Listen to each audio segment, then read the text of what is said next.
Did you know that in 2010, Colombia was shaken by one of the most mysterious, controversial, and disturbing deaths in the country's recent history? A case that still divides the nation to this day? It all began on Halloween night in Bogotá, when Luis Andrés Colmenares, a 20-year-old college student, went out to celebrate with friends like any young person his age.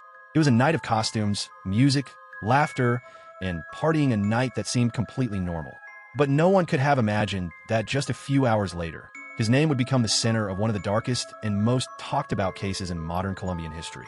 According to the first accounts, Luis Andrés spent the night hanging out with his group of friends, enjoying the celebration.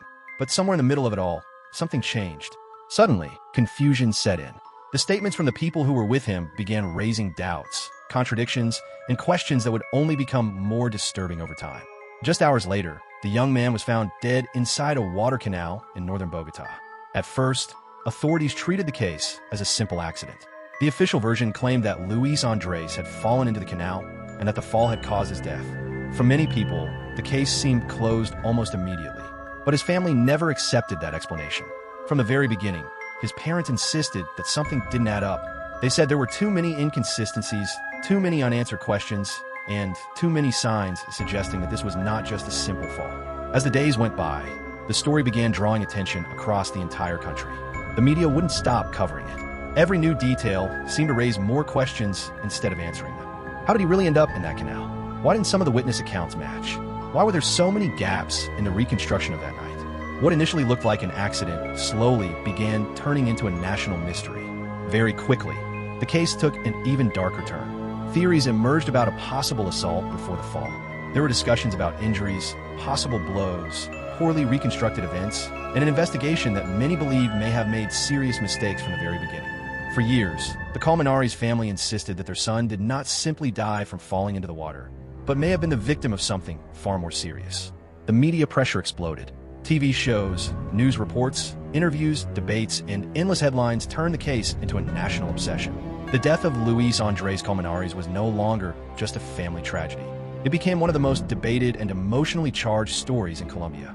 The entire country started wondering whether that Halloween night was hiding a truth far more terrifying than what had been officially told. As the investigation moved forward, two names began appearing over and over again at the center of the controversy. Moreno and Jessy Quintero, two people close to Colmenares who were connected to the events of that night. Both eventually faced a legal process that lasted for years, all while being at the center of an intense media storm. The entire country watched every hearing, every statement, and every new piece of evidence as if it were a suspense series, except this time, it was all painfully real. What made the case even more shocking was that as the legal process continued, the contradictions, theories, and doubts only seemed to multiply. For some, it was obvious that the truth was being hidden. For others, the case had turned into a media-driven witch hunt fueled by public pressure. Every new stage of the trial only deepened the mystery. Every detail seemed to leave behind more questions than answers.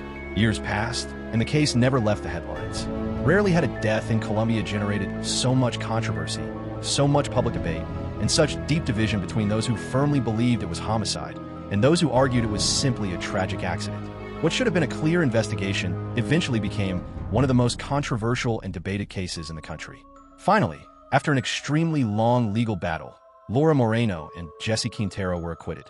In other words, the courts found no criminal responsibility against them. Officially, the case did not end with a conviction against any third party. But instead of bringing closure, that outcome left an even deeper wound in the public's mind. Because for countless people, the mystery was never truly solved. And that is exactly what makes the case of Luis Andrés Colmenares so disturbing even today. Because even after all these years, Colombia still remembers that Halloween night as the beginning of one of the most haunting stories in its recent history. A young man went out to party and never came back. A death was ruled an accident, but millions of people still believe it may have been something much darker. To this day, the case of Luis Andrés Colmenares remains one of the darkest, most high-profile, and most painful cases in Colombia. Because this wasn't a movie, it wasn't a thriller series, and it wasn't an urban legend. It really happened. And the one question that still haunts an entire country remains the same. Was it really an accident? Or did someone manage to hide the truth?